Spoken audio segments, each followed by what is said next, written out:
Yeah, I just picked these up. That one's seized. It may not be that hard to get unseized. It's a Honda. Yamaha Moto 4, not seized. Probably wouldn't be that hard to get running. I might see if I can get it to fire. If I can, I'll put a video of it. And that one's not seized up, just needs to be cleaned probably, and I'll probably run. It's not seized, so yeah. I'll probably like ask $200 for that. Maybe $100 for this. And this Honda, $50. But yeah, I mean, little hoopties, but somebody might want them. Honda Elite 50S.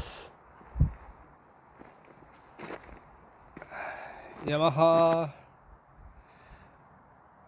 something. But yeah, I don't know if anyone's interested. Let me know. Nice sticker.